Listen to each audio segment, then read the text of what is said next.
하실 줄 믿습니다. 오늘 본문의 말씀 의지해서 나는 행복한 사람입니다. 한번 손을 가슴에 딱 대고 이렇게 얘기했어요. 나는 행복한 사람입니다. 다시 한번요. 나는 행복한 사람입니다. 다시 한번요. 3세번이에요. 나는 행복한 사람입니다. 제가 추석하면 떠오르는 이미지는 참 기쁘고 행복했다라는 이미지입니다. 왜냐하면 제가 할머니와 같이 살을 땐 초등학교 때인데 공부도 못했으니까 학교 먼저 안 가요. 학교 안 가요. 한 3, 4일 학교 안 가잖아요. 너무 행복했습니다. 두 번째는 여러분, 우리 그때 우리 집이 9남매 정도가 됐었는데 할머니 자녀들이 9남매인데 거기에 뭐 삼촌도 있고 큰아버님도 있고 그 다음에 고모분들 왔는데 저 보면 그때 아들이 저밖에 없었어요. 아들이. 큰 집에는 딸 계속 딸이에요. 아들을 언제 낳을지 몰라요. 6째 딸까지 나올 7째 간신히 아들 낳았거든요.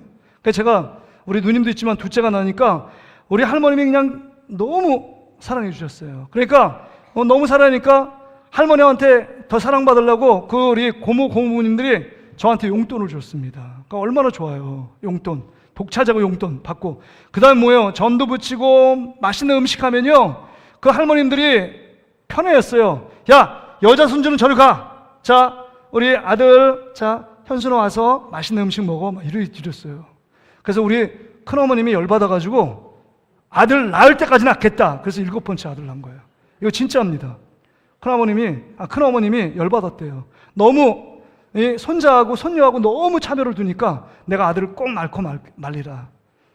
아들이 없어가지고 우리 호적을 저 큰 집으로 옮겨야 되느냐 말하느냐 막 이런 얘기를 하는 차에 내가 반드시 아들 낳겠다. 그래서 제가 얼마나 좋았겠습니까? 근데 여러분, 제가 좀 커서 보니까 이 추석이 저만의 어떤 행복, 기쁨, 그게 아니더라고요. 특별히 며느리 되는 분, 여자분들은 정말 더 일찍 가가지고 제사 지낸 분들은 제사 음식 막 차리는데 그 동석끼리 얘기하는 거예요. 야, 왜 넌 늦게 왔어? 너는 빨리 왔잖아. 내가 빨리 왔어. 이거 고생하는 거 안 보여? 그리고 여기 돈 낼 때 난 20만 원 내, 너 왜 10만 원 내? 막 이런 얘기하면 그 시댁 간의 갈등, 형제 간의 갈등이 말할 수가 없어요. 행복해야 될 그 순간에 별로 행복하지 않습니다. 그래서 행복할 그 최대 고유의 명절이 여러분, 명절 증후군이 생기는 겁니다. 그 다음에 한마디 말이요, 그 다음에 반찬했는데 시어머님이 왜 이렇게 짜게 했냐, 싱겁게 했냐, 이 말에 상처가 팍 들잖아요. 그래서 진짜 명절 이후에 이혼이 급증한대요. 여러분, 이번 명절 무사히 보내시길 바랍니다. 이혼하면 안 돼요. 그러니까 자꾸 행복해야 될 그때 너무 힘든 거예요. 그래서 명절에 대한 스트레스, 그 다음에 관계에 대한 스트레스, 뭐 이러니까 요새는 점점 풍조가 바뀐 거 아닙니까? 뭐 명절 전에 보니까 잠시 뵙고 용돈 드리고 선물 드리고 그 명절엔 긴 명절에 해외 여행 간다는 거예요. 가족 여행 갑니다. 요즘 풍조가 뭐 안 싸우고 불행해지는 것보다 낫다 이렇게 생각하는지 모르겠지만 모임이 없어요. 점점 더. 여러분, 제가 질문할게요. 자, 추석하면 행복한 생각이 드십니까? 아니면 불행하다고 생각하십니까? 만약 혹시 여러 가지 이유 때문에 여러분 마음속에 불행하다고 생각되는 사람이 있다면 오늘 주시는 말씀 안에 내가 진짜 행복한 사람임을 깨닫는 복된 시간 되시기를 주의 이름으로 축복합니다. 그래서 제가 설득시키려고 그래요. 여러분이 지금 불행하다고 생각하는 건 허상이에요. 거짓입니다. 진짜 여러분은 행복한 사람이에요. 그러니까 행복한 사람이라는 것을 깨달을 때 내가 진짜 행복해지는 것입니다. 오늘 본문은 신명기 33장이잖아요. 신명기 33장은 이제 모세가 40년 동안의 모든 일들을 마무리하고 죽음 직전에 와 있습니다. 그리고 이스라엘 모든 백성들을 불러놓고 지파마다 축복하는 내용이 오늘 본문 25절 안에 나와 있어요. 그러니까 루반부터 시작해서 아셀 지파까지 축복의 내용이 담겨져 있습니다. 그런데 오늘 26절부터 29절은 뭐냐? 마지막으로 다 같이 총체적으로 너희들에게 하나님이 큰 복을 주실 것이다 라는 말을 다시 한번 축복을 비는 내용이 담겨져 있습니다. 그런데 여러분, 우리가 주목해야 될 말씀은 29절 말씀이에요. 여러분 29절 보세요. 이스라엘이여, 너는 행복한 사람이로다. 여호와의 구원을 너같이 얻은 백성이 누구냐? 그는 너를 돕는 방패시요 내 영광의 칼이시로다. 내 대적이 내게 복종하리니 내가 그들의 높은 곳을 밟으리로다. 근데 여기 주목할 게 이스라엘이요, 너는 뭐라고요? 행복한 사람이래요. 이게 모세를 통해서 하나님이 우리에게 선포하는 것입니다. 이스라엘 민족, 영적인 이스라엘이 우리에게 동일하게 선포하고 있어요 지금. 근데 여러분 잘 보십시오. 지금 이스라엘 백성의 입장에서 보면 하나도 행복하지 않는 상황이 있어요. 여러분이 왜 불행하다고 생각해요? 외적인 환경, 나의 모습을 보면 나의 능력이 없고 나는 힘이 없고 다른 사람에 비교해서 가진 게 없고 배운 게 없다, 그러게 나는 저 사람보다 불행해, 이렇게 생각하는 이유가 있는 거 아닙니까? 그리고 외부적인 환경을 보더라도 난 불행해, 앞으로 미래가 행복 가운데 펼쳐질 거라고 생각하지 않아 라고 생각하는 겁니다. 저를 봐라. 근데 여러분 보세요. 왜 이스라엘 민족이 모세를 통해서 너는 행복한 사람이다 지금 100번 1000번을 예쳐도 나는 행복한 사람이라고 못 느껴요? 피부에 와닿지 않아요. 행복의식이 전혀 없어요. 왜냐하면 첫 번째, 지금 자기의 울타리고 비빌 언덕이었던 부모님이 하나도 없습니다. 부모님 한 명도 없어요. 출애굽 1세대는 광야에서 다 하나님 말씀에 불순종을 다 죽었습니다. 그러니까 여호수아 갈렙 외에는 20세 넘은 성인은 단 2명밖에 생존하지 않고 그 모든 사람은 다 죽었습니다. 그래서 여러분, 우리가 힘들고 어려울 때는 본인 생각 나잖아요. 본인에게 인생의 노하우를 배우고 어머니 아버님 내가 이럴 때 어떻게 하면 좋을까요? 인생의 조언도 구할 여러분 비빌 언덕, 그늘막이 되시는 분이 부모님 아닙니까? 왜 추석 명절에 꾸역꾸역 차가 막히는데 고향 땅에 가서 어머니와 아버님을 뵙는 이유가 뭘까요? 어머니와 아버님이 건강이 안 좋고 힘들고 어렵지만 그래도 어머니와 아버님이 살아계셔서 중심을 잡고 있으니까 자녀들이 꾸역꾸역 가서 보는 것 아닙니까? 그런데 이거 이스라엘 백성들은요, 부모님이 안 계세요. 한 분도 없습니다. 앞으로 자기 인생을 홀로 개척하며 살아갈 날이 막막합니다. 이게 무슨 행복한 자예요? 고아처럼 버려진 것 같은 느낌이 들잖아요. 행복할 수가 없습니다. 또한 두 번째 불행한 이유는요, 지금 이스라엘 민족이 지금 모세가 너는 행복한 사람을 말했지만 앞으로 펼쳐질 전쟁을 바라보면 행복하지가 않아요. 지금 가나안 땅에 들어가서 그냥 차지하는 것이 아닙니다. 거기에 호전적이고 전쟁에 능한 가나안 7부족이 떡하니 버티고 있습니다. 그 땅을 점령하기 위해서는 그들과 맞서 싸워 이기지 않으면 정복할 수 없는 일들이 펼쳐지는 거예요. 여러분이 지금 전쟁에 나간다고 생각해 보세요. 우크라이나 러시아 전쟁이 있는데 그 한복판에 여러분이 군인으로 나간다고 생각해 보세요. 이게 행복합니까?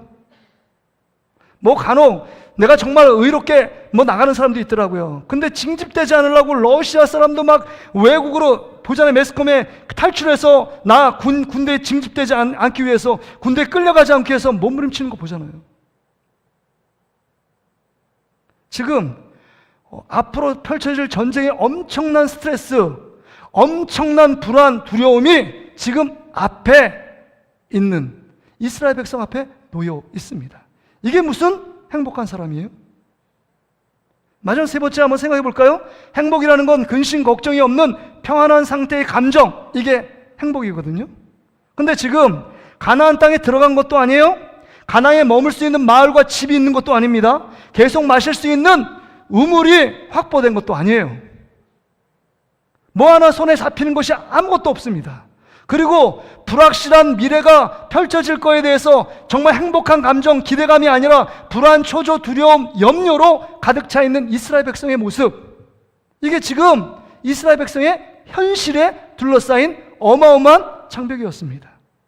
그런데 야 이스라엘이여 너는 행복한 사람이로다 이렇게 말해도 그들이 행복감을 느낄 수 있을까요? 이 세 가지 중에 한 가지만 있어도 우린 불행하다고 생각하는 것 아닙니까?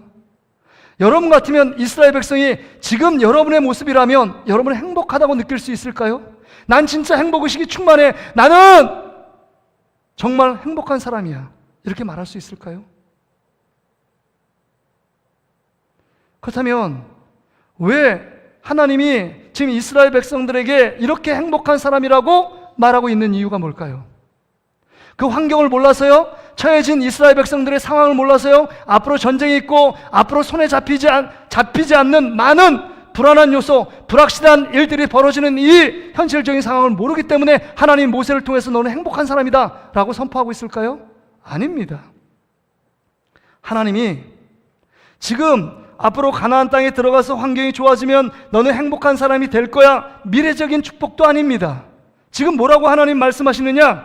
너는 행복한 사람이다. 먼저 벌써부터 행복한 사람이 되었다라고 말씀하고 있는 것입니다. 외부적인 환경, 조건, 상황, 내 자금 이것과 전혀 상관없이 지금 하나님이 지금 이스라엘 백성들에게 선포하고 있습니다. 여러분, 이 선포는 놀라운 선포입니다. 왜냐하면 하나님의 선포는요 그대로 이루어지는 능력이 있기 때문입니다. 빛이 있으라 말씀으로 선포하니까 빛이 있었습니다. 별과 달과 해야 있으라 그러면 있는 것입니다. 산이 생겨라 그러면 있는 거예요. 그러면 너는 행복한 사람이로다 이렇게 선포할 때 믿음으로 그것을 수납하는 자에게 행복한 사람임을 깨닫게 되는 것입니다. 근데 이걸 불신하고 이걸 믿지 못하면 늘 불행하다고 생각합니다. 나는 남들보다 없는 것, 그 다음에 부족한 것, 남들보다 없는 그것에 집중하면 늘 불행하게 되는 것입니다. 지금 하나님이 우리에게 너는 행복한 사람이다, 이스라엘이여 너는 행복한 사람이다 선포하고 있다는 것입니다. 바라기는 이 선포가 우리에게 믿음으로 수납되어 오늘부터 나는 진짜 행복한 사람임을 고백하며 나가는 여러분 되시기를 주의 이름으로 축복합니다. 이제 얼굴을 피세요. 어깨를 피세요. 오늘 여러분 이제 오늘 이후로부터 친척들을 만날 때 남들보다 더 잘 나가고 돈 잘 버는 그 사람 앞에 나는 불행해 위축되지 마세요. 나는 진짜 행복한 사람이기 때문입니다. 왜 그래요? 왜 그래요?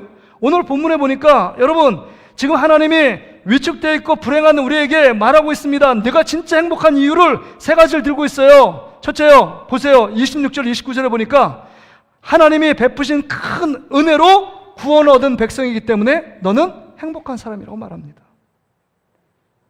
일대지를 띄워주세요. 이 자막하는 사람하고 저하고 딱 호흡을 맞아야 돼요. 하나님의 큰 은혜로 구원을 받았기 때문이에요. 자 보세요. 26절 보세요. 여수론이여 하나님 같은 이가 없도다. 여러분 여수론이 뭐예요 이게? 갑자기 신명기 32장부터 나오는 여수론이 나오는데 이 여수론은 이스라엘을 지칭하는 애칭, 사랑의 애칭 아니면 별칭이에요. 근데 이스라엘을 여수론이라고 표현하고 있습니다. 이스라엘 나라를 여수론. 근데 여수론의 뜻이 무슨 뜻이냐? 이런 뜻이에요. 별로 정말 상황에 맞지 않는 뜻이에요. 여수론. 자, 이스라엘 백성은 뭐라고 했냐? 정직한 자, 의인, 하나님의 사랑을 받는 의로운 백성 이런 뜻이에요. 근데 여러분 이 여수론 이스라엘 백성이 진짜 정직한 자예요? 아니면 정말 의인이에요? 죄 짓지 않는 의인이에요? 하나님의 사랑을 받는 의로운 백성이요? 말도 안 됩니다. 왜요? 이스라엘 백성들은요 보세요. 출애굽한 이후로 물이 없다고 불평하고 그 다음에 정말 먹을 게 없다고 불평하고 그 다음에 만나면 먹으니까 정력이 떨어진다고 고기가 없다고 불평하죠. 늘 하나님 말씀대로 행하지 않고 그 가운데 광야 가운데 행음하고 우상을 숭배하고요. 정말 시내산에서 모세가 하나님 말씀을 받기 위해 율법의 말씀, 하나님의 사랑의 러브레터를 받기 위해 그 40일을 지나니까 모세가 안 내려오는 걸 보고 금송아지 우상을 만들어가지고 이것이 하나님을 대신하는 그 신이니까 이것을 대동하여 우리는 다시 애굽으로 돌아가자 이렇게 말하는 어리석은 자들, 그들이 이스라엘 백성들이었습니다. 하여튼 기회만 있으면, 여건만 주어지면, 틈만 주어지면 죄 짓는 일에, 하나님을 배신하는 일에, 하나님을 대적한 일에 열심을 행했던 자들이 이스라엘이에요. 그런데 그 백성을 향하여 여수론이요? 어떻게 정직한 자예요? 아니면 의인이에요? 하나님의 사랑을 받는 의로운 백성이라고 칭할 수 있습니까? 이건 말도 안 되잖아요. 왜 이렇게 칭하고 있습니까? 하나님의 은혜 때문이에요. 하나님의 은혜. 죄 가운데 있고 불순종하고 배신하고 있지만 하나님의 그 큰 사랑으로 그들을 은혜 가운데 품어주시고 그들의 죄를 용서해 주시고 가나안 땅으로 인도하신 그 하나님에 대해서 얘기하고 있는 것입니다. 그러기에 너희만큼 정말 행복한 사람이 없다라고 말씀하고 있는 것입니다. 죄가 있지만 죄를 하나님이 용서해 주시고 죄 없는 의인으로 또 사랑받는 의로운 백성이라고 칭해 주셨다는 겁니다. 그래서 여러분 29절 말씀 보세요. 이스라엘이여 너는 행복한 사람이로다. 여호와의 구원을 너같이 얻은 백성이 누구냐? 여호와의 구원을 너같이 얻은 백성이 어디냐? 그래서 여러분 전쟁 가운데서 너가 구원을 받고 그 다음에 여러 가지 질병과 육체적인 고통 속에서 너가 구원을 받고 무엇보다도 네 영혼이 구원을 받은 거, 너같이 구원받은 자가 어디 있느냐? 너같이 죄 많이 짓고 늘 죄 짓는 전문가들인 너희들을 하나님의 긍휼하심과 죄 용서하심을 통해서 너를 하나님의 자녀로 삼고 너를 구원하시고 하나님의 친백성으로 삼으신 그 하나님을 생각하면 넌 진짜 행복한 사람이다. 마치 엄청난 죄악 감옥 속에 들어갔는데 정말 대통령이 사면권을 내려 너는 의인이 되었어 라고 이야기함처럼 그런 축복을 받았다면 엄청나게 그 대통령이 고맙게 생각되지 않을까요? 지금 이 하나님이 뭐라고 말씀하시느냐? 여수른이여 넌 죄 가운데 있고 너는 그 여러 가지 하나님 앞에 늘 배신하고 기쁨을 드리지 못하는 그 삶을 살았지만 너는 그래도 내가 너를 사랑하고 용서해서 너는 하나님께 구원을 받은 내 자녀야, 내 백성이야, 이렇게 말하고 있는 것입니다. 그래서 지옥문을 받고 천국문을 활짝 열어 내가 하나님의 자녀로 영원한 생명을 사는 가나안 땅, 하나님의 약속의 땅 가나안 땅을 내가 주겠다는 거 아닙니까? 이 가나안 땅이 뭐예요? 영적으로 천국을 상징하고 여러분 그 천국을 말하고 있는 것 아닙니까? 그러니까 우리가 똑같아요. 우리도 지금 예수 그리스도를 통해서 우리가 죄 가운데 있고 하나님 앞에 늘 격길로 나가고 하나님 앞에 불순종하며 하나님이 기뻐하지 않는 일들을 일삼으며 살고 있는 우리에게 하나님의 은혜, 그 크신 은혜로 말미암아 예수를 이 땅에 보내주시고 십자가에 죽게 하시고 살을 찢고 피를 흘려 주심으로 그 주님의 십자가의 보혈의 공로로 말미암아 우리 죄를 덮어주시고 죄 없어서 구원받는 게 아니에요. 우리가 이뻐서 구원하는 거 아닙니다. 그럴 구원의 자격이 전혀 조건이 되지 않지만 주님의 십자가로 우리를 덮어주시고 보혈의 피로 덮어주심으로 말미암아 우리를 하나님이 예수님의 십자가 보혈의 피를 보고 너를 의인이라, 너를 하나님의 자녀라, 너를 구원받는 백성이다 이렇게 칭해 주심으로 말미암아 우리가 영원한 생명을 누리게 되었다는 것입니다. 이게 은혜라는 거예요. 이게 구원의 은혜라는 사실입니다. 그런 받을 만한 자격과 조건이 안 됨에도 불구하고 하나님의 그 크신 사랑과 은혜로 말미암아 너같이 구원받은 백성이 없다라고 말씀하셔요. 구원은 하나님이 주십니다. 그 구원을 보호하시는 분도 하나님이에요. 하나님의 구원을 너같이 얻은 백성이 없대잖아요. 하나님이 주신 구원을 우리가 받아 누리는 자기 때문입니다. 그러게 여러분, 우리가 어떻게 됐다고요? 우리 이 사실 하나님을 믿는, 정말 이 사실을 내가 내 마음의 중심에 확실히 믿으면 진짜 행복하다는 사실을 깨닫게 됩니다. 어떤 것과 비교되지 않아도, 어떤 것이 우리의 마음을 흔들어도 난 진짜 행복한 사람이야. 여러분, 어르신들은 이 가수 알잖아요. 윤한기 가수 아시죠? 윤한기.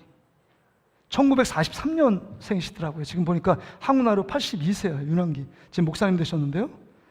그분이 키보이스라는 그 그룹, 락 그룹에서 여러분이 너무 잘 아는 해변으로 가요. 그 노래를 불렀습니다. 해변으로 가요. 리드싱어에서 해변으로 가요. 그 유명한 노래 있잖아요.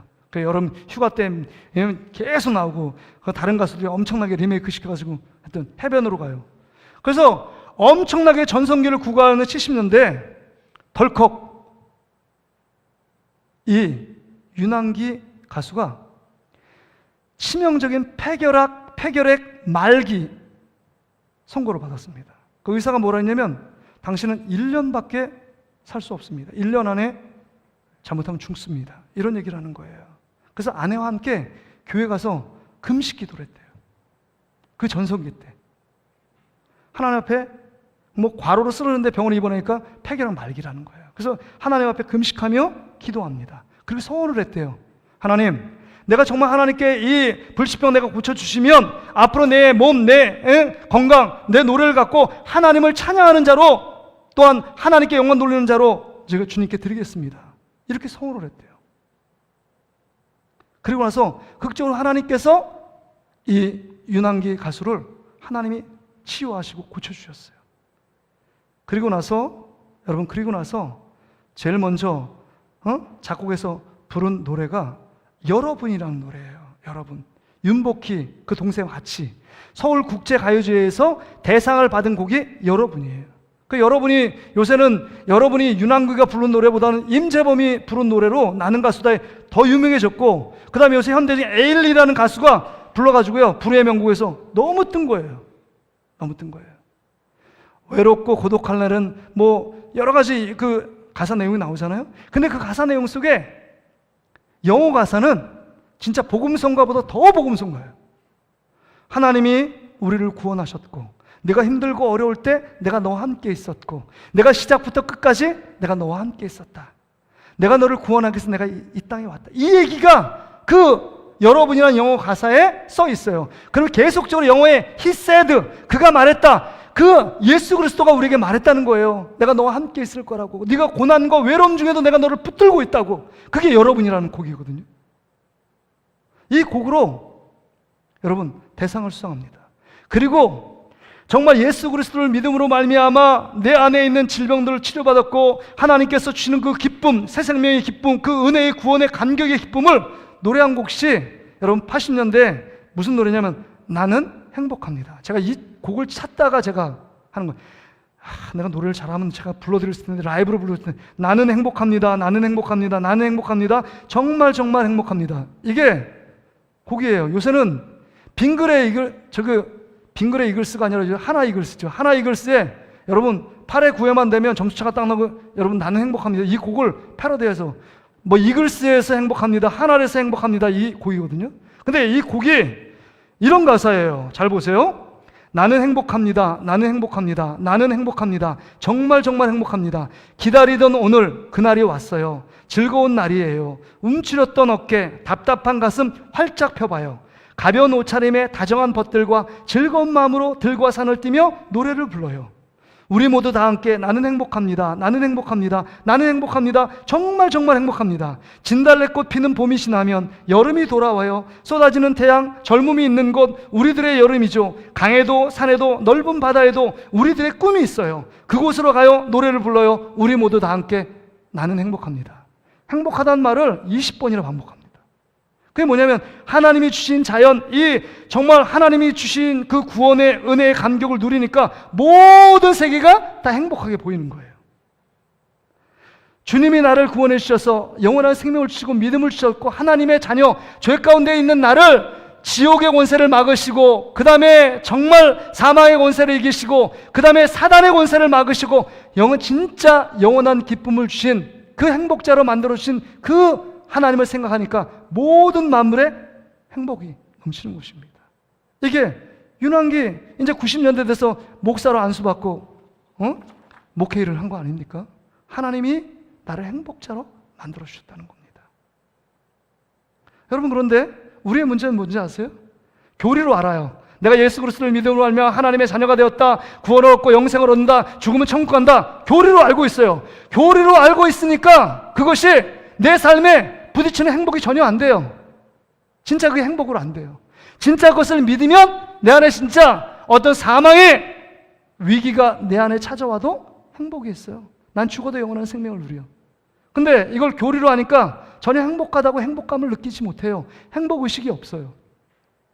그리고 뭐가 더 많이 다가오느냐? 남들 돈 많은 사람, 나보다 더 건강한 사람, 나보다 능력 있는 사람, 나보다 힘 있는 사람, 나보다 권세가 있는 사람하고 비교하니까 나는 행복하지 못하다고 생각합니다.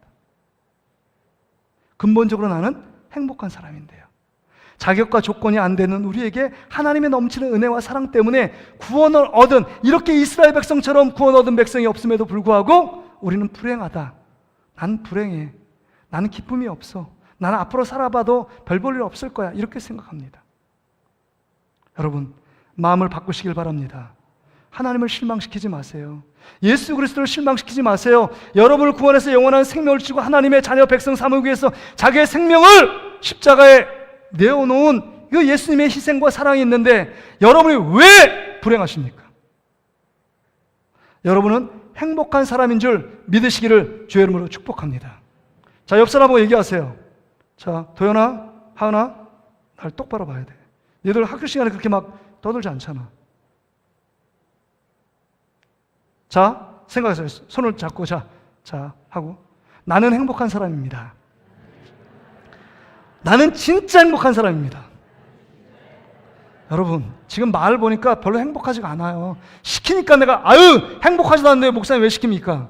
여러분, 진짜 여러분 본질을 아셔야 돼요. 여러분의 신분이 하나님의 자녀라니까요. 하나님의 넘치는 큰 은혜로 구원받은 하나님의 백성이 됐습니다. 이것 하나 진짜 내가 믿어지면 어떤 것도 여러분을 불행으로 여러분의 마음이 쏠리지 않습니다. 여러분, 다시 한번요. 나는 진짜 행복한 사람입니다. 나는 진짜 행복한 사람입니다. 진짜 행복한 사람이에요. 여러분, 목사라고 힘든 게 없겠어요? 목사라고 걱정이 없겠어요? 목사라고 두려움이 없겠어요? 있어요. 그럼에도 불구하고 내 존재를 하나님이 나를 부르셨고 목사로 세웠고 나를 구원하시고 지금까지 인도하신 그 하나님을 생각하니까 여러분, 저는 행복하다고 생각해요. 잠시 그것 때문에 근심이 있고 불안이 있을 수 있지만 내 마음은 여러분, 하나님이 나를 지배하시고 하나님이 다스리시는데 전 자존감이 있어요. 내가 돈이 없고 능력이 없고 건강 이런 문제 아니에요. 하나님이 나와 함께 계시고 나에게 구원이라는 놀라운 은혜를 주셨고 나를 하나님의 자녀로 삼으시고 주의 종으로 삼으셨다는 게 얼마나 큰 기쁨입니까? 우리가 진짜 행복한 사람입니다. 고개를 드세요. 어깨를 피세요. 어깨를 한번 펴보세요. 맨날 이렇게 우쭈르 들고 하나 없다고요? 10가지 중에 9가지 어마어마한 거 가지고 있음에도 불구하고 세상에 한 가지 그거 없다고 말해요. 내가 다 없는 것처럼 생각하니까 불행하다고 느껴져요. 여러분, 엄청난 행복자입니다.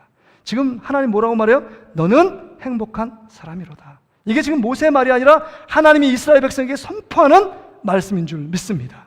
이 말씀을 믿고 나의 것으로 소유하는 여러분 되시기를 주의 이름으로 축복합니다. 여러분, 두 번째는요, 오늘 본문에 여러분 보세요. 26절, 27절, 29절을 보면 삼겹줄, 한 줄은요 끊어질 수 있어요. 근데 삼겹줄로 하나님이 왜 우리에게 행복자로 말하냐? 하나님이 나를 도우시고 돕고 있기 때문입니다. 하나님이 우리를 도우신다 그랬잖아요. 여러분, 26절을 보세요. 여수는이요 하나님 같은 이가 없도다. 그 다음 보세요. 그가 너를 도우시려고 하늘을 타고 공중에서 위엄을 나타내시는도다. 그냥 하늘에서 내려오신다. 그냥 이렇게 말하시면 되는데 하늘을 타고 시적인 표현을 쓰고 있어요.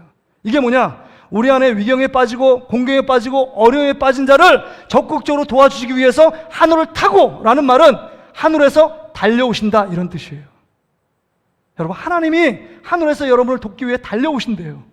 얼마나 귀한 축복입니까? 여러분 한 사람을 돕기 위해서 고통과 괴로움, 상처의 아픔 속에서 그걸 싸매기 위해서 돕기 위해서 그것을 회복하고 치유하기 위해서 하늘에서 달려오시는 분이 하나님 아버지입니다. 또한 하늘을 탄다는 표현은 창조자란 뜻이에요. 창조자의 의미가 담겨져 있는 것입니다. 그 창조자, 우주 만물을 창조하신 창조자, 그 전능하신 하나님이 우리 연약한 우리를 돕기 위해 달려오고 계신 거예요. 이게 놀라운 축복 아닙니까? 하나님 우리를 돕고 있다는 거예요. 하나님 우리를 돕고 있다는 거예요.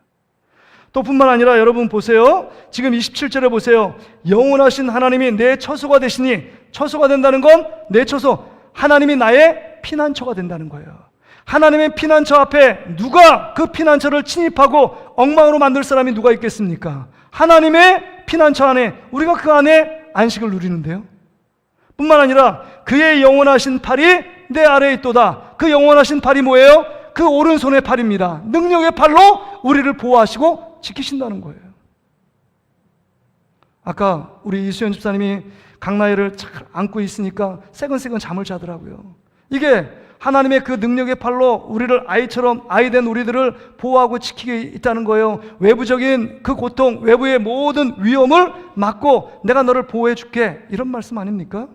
그래서 여러분, 이사야 41장 10절에 여러분 잘 아는 두려워 말라, 내가 너와 함께하며 놀라지 말라, 나는 너의 하나님이 됨이니라. 여러분, 두려워하고 놀라지 말래요. 그 다음 말이 중요합니다. 왜 그러냐? 내가 너를 굳세게 하고 너를 붙잡아주고 내가 너를 도와주겠고 참으로 너를 도와주고 나의 오른손으로 너를 붙들어 주기 때문에 너는 두려워하거나 놀랄 필요가 없다는 겁니다. 주님의 영원하신 그 능력의 오른팔로 너를 붙들고 있기에, 너를 도와주고 있기에 넌 두려워하지 말라는 것입니다.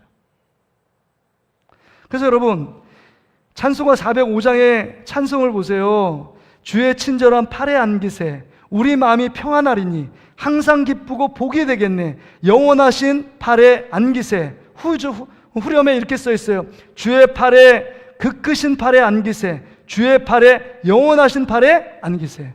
하나님의 영원하신 팔에 안기면 우리를 도와주신 하나님 은혜 안에 여러분 안전하고 행복하게 살 수 있는 것입니다. 또한 여러분 29절의 말씀을 보세요. 29절에 여러분 여기 중반절에 보면 어떻게 말하고 있어요? 여러분, 그는 너를 돕는 방패시오, 이렇게 얘기하잖아요. 그는 너를 돕는 방패다. 여러분, 하나님이 우리의 방패가 되면 어떤 것이, 여러분, 화살이 여러분 우리를 뚫고 지나갈 수 있나요? 칼이요? 여러분, 하나님의 방패가 되는데 하나님이 이길 자가 있어요, 없어요? 하나님의 손 안에 이길 자가 없고 우리를 빼앗을 자가 없습니다. 요한복음 10장 28절 29절에 이렇게 말하는 것 아니에요? 요한복음 10장 28절, 내가 그들에게 영생을 주노니 영원히 멸망하지 아니할 것이요 또 그들을 내 손에서 빼앗을 자가 없느니라. 그들을 주신 내 아버지는 만물보다 크심에 아무도 아버지 손에서 빼앗을 자가 없느니라. 한번 구원하기로 작정한 하나님의 백성을 하나님의 보호막 아래, 하나님의 도우심 아래에 있는 자를 누가 건들 수 없다라고 말씀하고 있는 것입니다. 할렐루야. 이런 도우심을 받고 이 삼겹줄에, 이 삼중의 도움을 받고 있는 사람들이 우리라는 사실입니다. 그러기에 우리는 행복한 사람이에요. 여러분, 위경이 있고 아픔이 있고 고통이 있으면 하나님 앞에 기도로 도움을 요청하면 하나님이 하늘에서 달려오시겠다고 말씀하시잖아요.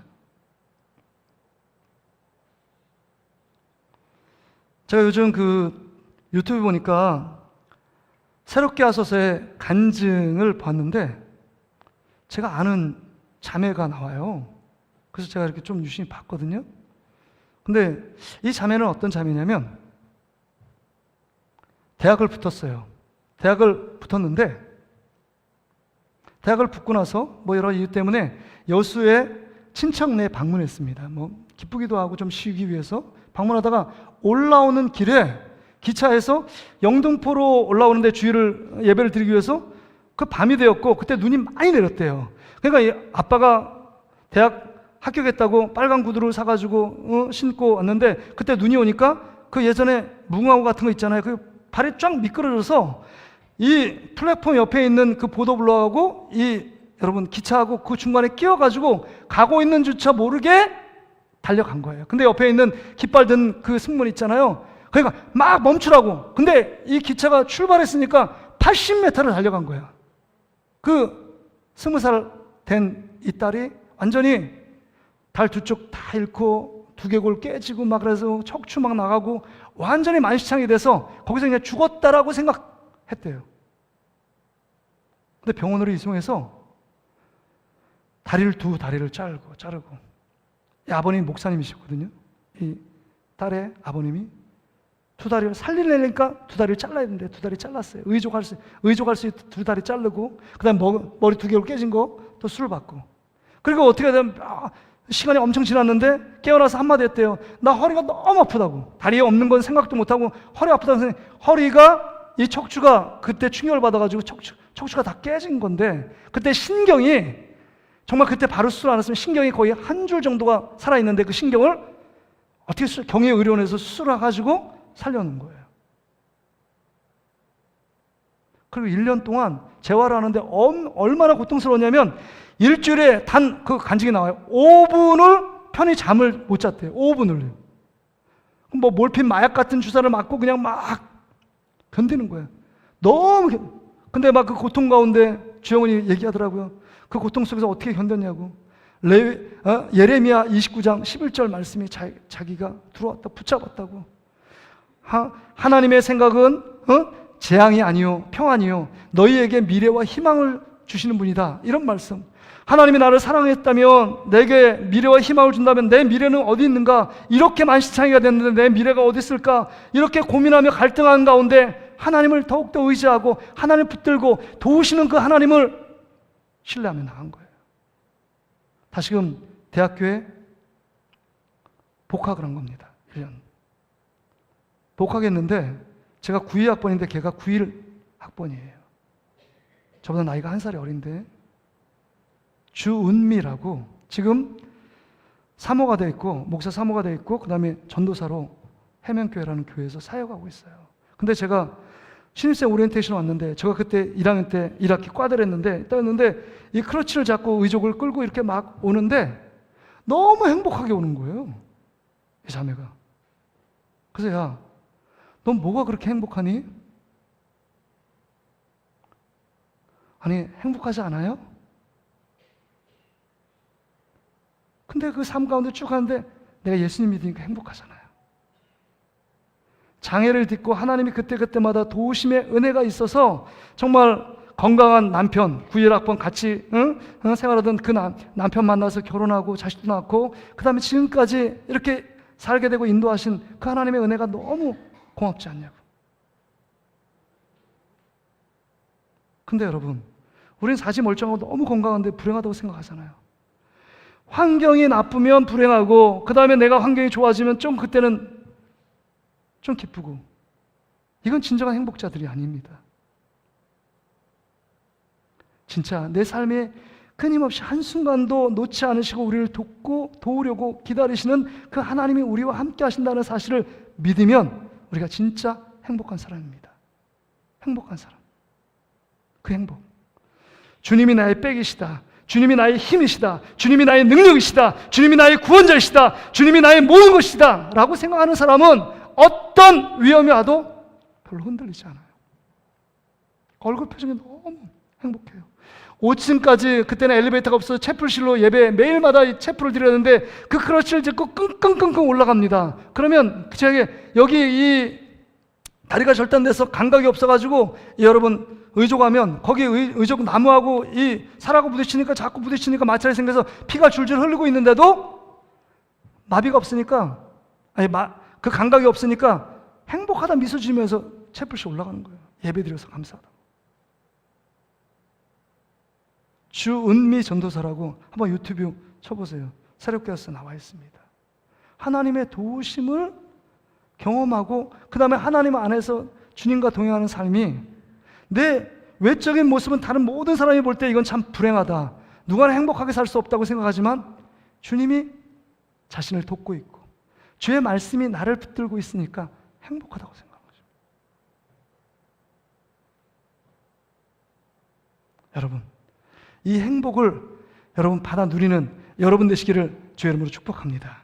마지막으로요, 오늘 본문에 보니까 여러분 27절 29절을 보니까 우리 앞에 대적들이 있어요. 우리가 대적들에게서 승리할 수 있는 길을 열어주셨기 때문에 우리 행복해요. 여러분 27절 하반절을 보세요. 그가 내 앞에서 대적을 쫓으시며 멸하라 하시도다. 여러분 29절에도 보세요. 하반절에 내 대적이 내게 복종하리니 내가 그들의 높은 곳을 밟으리로다. 높은 곳을 밟는다는 건 이 대적의 그 핵심적인 속을 하나님께서 부셔버리겠다라고 말씀. 그 부셔버린 그곳에 내가 너를 세우겠다, 이렇게 말씀하시는 겁니다.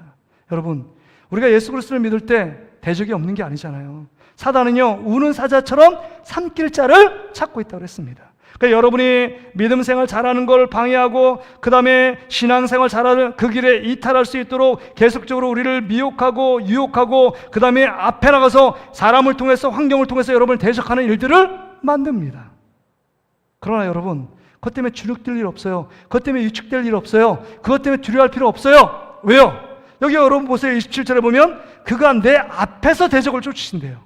그 앞에서 대적, 모든 전쟁은요, 주님이 이겨놓은 전쟁을 우리가 하고 있는 것입니다. 가나안 땅에 들어가서 그들이 한 일이 뭐예요? 하나님이 이겨놓은 전쟁을 그들이 그냥 취하고 그 땅을 차지한 것밖에 없어요. 골리앗 장수 이긴 거요? 하나님이 다 하신 겁니다. 물매를 던져서 떨어졌다고요? 하나님의 물매를 골리앗의 이마에 맞도록 하나님이 그 돌을 그렇게 인도하신 겁니다. 그러니까 전쟁은 이겨놓고 싸우는 전쟁입니다. 그래서 영적으로 기도가 뭐예요? 우리 기도는 하나님께 응답 받아놓고 하는 것이 기도입니다.